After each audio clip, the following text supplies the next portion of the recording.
와, 제온 CPU 진짜 미쳤네요. 오버클럭 잠재력이 진짜 엄청 좋구나, 이거.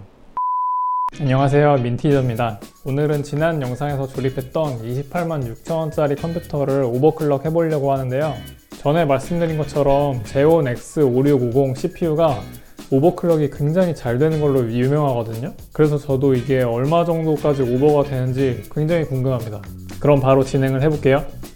일단 현재 장착되어 있는 공랭 쿨러로는 기본 클럭에서도 풀로드시에 80도를 넘겨버려가지고요. 어느 정도 온도에 대해서는 포기를 하고 오버를 진행을 했는데 그 결과 공랭 쿨러로 다운되지 않을 정도의 클럭을 3.6GHz로 타협을 보았고 베이스 클럭 180에 내부 배수 20, 전압은 CPU 1.275V에 링스 안정화를 보았습니다. 오버클럭 후 타임스파이 점수는 3790점으로 기존보다 약 120점 정도 상승을 했고요.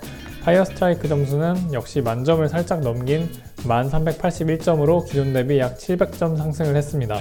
시네벤치 릴리즈 20은 1780점으로 오버클럭 전보다 약 180점 가량의 상승폭을 보여주었습니다. 마지막으로 패스마크 점수의 CPU 스코어는요, 기존의 7172점 대비해서 약 1700점가량 상승해서 8900점을 기록을 했고요. 이 정도면은 인텔 코어 프로세서 9세대 중 i3 9100F랑 비슷한 점수대라고 볼 수 있을 것 같아요. 3만원대로 이 정도 성능이면 좀 해볼만 하지 않나요? 다음으로는 게임으로 알아보겠습니다. 모든 게임은 풀 HD 해상도에서 진행이 되었고요. 첫 번째는 오버워치인데요. 기존 평균 150프레임 대비 25프레임가량 상승한 175프레임을 보여줘서 거의 20%가량 상승을 했습니다. 두 번째는 디아블로입니다. 비슷한 정도의 유닛으로 비교를 했는데 오버클럭 전 약 70프레임이었지만 오버 후에는 약 100프레임으로 상당히 상승폭이 컸습니다. 하위 1%도 55프레임 정도가 나오니까 렉 때문에 죽을 일은 별로 없을 것 같습니다. 마지막으로는 배틀그라운드입니다. 오버클럭 전에는 약 100프레임이었던 거에 반해가지고 오버 후에는 130프레임 정도로 약 30%가량의 성능 향상을 보였고요. 물론 맵에 따라서 또 장소에 따라서 편차는 좀 있겠지만 이 정도 수준이면은 프레임 드랍의 스트레스는 거의 없다고 해도 무방하다고 생각이 듭니다. 제온이 CPU가 너무 오버가 잘 돼가지고 저도 어디까지 될지가 너무 궁금해서 수냉 쿨러를 샀어요, 그냥. 그래서 이거 달고 한번 다시 해볼게요. 오, 엄청 커요, 엄청. 근데 참고로 이거 라디에이터가 너무 커서 이 케이스 안에 들어가지는 않거든요. 그래서 그냥 어차피 테스트만 할 거라서 이거는 임시적으로 케이스 위에다가 올려놓고 진행을 해볼게요. 일단 이런 식으로 설치를 완료를 하긴 했는데요. 모양이 예쁘진 않은데 아까 말씀드린 것처럼 라디에이터가 케이스에 들어가질 않아서 이런 식으로 설치를 했고요. 이렇게 해가지고 오버클럭을 바로 지금 당겨 보도록 하겠습니다. 지금은 일단 3.6GHz로 세팅이 되어 있는 상태고요. 지금 바로 그러면은 4GHz로 올려볼게요. 와, 4기가 바로 먹네. 와, CPU 온도가 37도? 와, 진짜 순행이 엄청나긴 하네요. 아직 링스 테스트가 통과한 건 아닌데 그냥 올릴 수 있는 데까지 바로 한번 쭉쭉쭉 올려볼게요. 그럼 이번에는 배수를 갖다가 22배수로 올려볼게요. 그러면은 4.4기가네요. 아, 4.4기가는 좀 빡셀 것 같은데?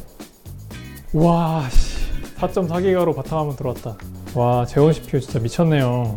오버클럭 잠재력이 진짜 엄청 좋구나, 이거. 이 이후에 최고 4.8GHz까지 먹일 수는 있었지만 부팅이 안 되고 막 여러 가지 문제가 생겨서 최종적으로는 베이스 클럭 220에 20배수로 4.4기가 안정화를 받고요. 이때 전압은 CPU가 1.425V, PPI D램과 D램 전압은 각각 1.65와 1.6V로 동일했습니다. 그럼 바로 벤치 점수를 알아보죠. 먼저 타임스파이는 CPU 스코어는 3.6기가 대비 400점 넘게 상승을 했는데 이상하게 그래픽 스코어가 60점가량 내려가면서 점수는 3.6기가 대비 동일 수준으로 측정이 되었습니다. 파이어 스트라이크도 비슷했는데요. CPU 점수인 피직스 스코어는 약 2200점 이상 상승을 했지만 그래픽 스코어가 살짝 떨어지면서 종합 점수는 오차범위 수준 차이를 보여줬습니다. 시네벤치 릴리즈 20에서는 드디어 2000점을 넘겨 2037점을 기록을 했습니다. 아무래도 CPU 성능 위주의 벤치마크다 보니까 클럭 상승용도만큼 좀 올라간 모습입니다. 패스마크의 CPU 벤치마크도 드디어 만점을 넘긴 1400점을 기록을 했는데요. 이 정도면 1세대 라이젠 5 1500X보다도 높은 점수입니다. 다음으로는 게임으로 알아보겠습니다. 오버워치에서는 평균 150프레임 수준으로 3.6GHz 대비 오히려 좀 떨어졌습니다. 아무래도 맵이 달랐던 영향을 좀 많이 받았던 것 같긴 한데 프레임 드랍폭을 보면은 오버워치는 메모리 클럭이나 메모리 컨트롤러 클럭의 영향도 꽤 많이 받는 것 같기도 하고요. 다음은 디아블로입니다.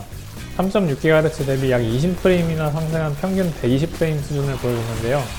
노오버시의 약 70프레임 수준이었던 것을 생각을 해보면 무려 50프레임이나 증가를 했는데 아무래도 RPG 특성상 몹이 많을수록 CPU 파워가 좀 필요하다 보니까 이런 결과를 보여줬던 것 같습니다. 마지막은 배틀그라운드인데요. 3.6GHz에서 평균 약 130프레임을 보여줬는데 4.4GHz에서는 약 145프레임을 기록을 했습니다. 사실 100프레임 이상으로 가면 개인적으로는 큰 차이를 못 느끼지만 민감하신 분들은 좀 꽤 큰 차이라고 생각하실 수도 있는 정도입니다. 다음은 전력 비교입니다. 노오버, 3.6기가, 4.4기가 세 가지를 비교를 했는데요. 아이들 시에는 시스템 총 전력이 각각 115, 185, 200W씩 사용이 되었는데 아무래도 노오버 시에는 전력 절감 기술이 전부 켜져 있었는데 오버클럭을 할 때는 전부 다 꺼두다 보니까 차이가 좀 많이 발생을 한 것 같아요. 다음은 플로드인데요. 플로드 시에는 차이가 더 많이 벌어집니다. 각각 약 190, 300, 350W 정도 사용하게 되는데요. 좀 전에 말씀드린 것처럼 그런 전력 절감 기술들을 다 꺼놓고 진행을 했기 때문에 만약에 오버클럭을 할 때 이런 기술들을 다 켜놓고 나서 링스 안정화가 통과가 된다면 전력 사용량이 좀 더 감소할 여지가 좀 남아 있을 것 같아요. 그래프로 보면 이렇게 표현이 될 수 있고요. 그리고 전기요금을 살펴보면 전력 사용 구간에 따라서 4.4기가 오버 상태로 사용을 한다면 최고 5,700원 가량 더 나올 수도 있을 것 같습니다. 물론 이 부분은 이제 언더볼팅이나 최적화 같은 게 더 진행이 되면 감소할 여지가 있을 것 같고요. 그러면 마무리를 해보겠습니다. 자, 오늘은 이렇게 제온 X5650 CPU를 이용해서 만든 286,000원짜리 컴퓨터를 오버클럭을 해봤는데요. 제 생각에는 아직 현역으로 사용하기에도 이 정도면 좀 충분하고도 차고 넘치지 않나 하는 생각이 듭니다. 물론 144Hz 모니터나 아니면 4K 해상도 모니터를 사용하시는 분들한테는 모자란 성능이겠지만 일반적인 FHD 해상도에서는 배그 국민옵을 140프레임 정도 뽑아주고 있으니까 이 정도면 좀 개인적으로는 좀 충분하다고 생각이 들거든요. 심지어 이 컴퓨터는 286,000원으로 30만원이 채 안 되는 가격이다 보니까 가성비로서는 진짜 거의 탑급 아닐까 하는 생각이 듭니다. 앞으로 가끔씩은 그때그때마다 약간 최고 가성비를 보여주는 그 중고 부품들을 사용을 해가지고 가성비 컴퓨터를 만들어 볼 예정이거든요. 그러니까 많은 시청 부탁드리겠습니다. 그럼 오늘도 봐주셔서 감사하고요. 행복한 하루 되세요.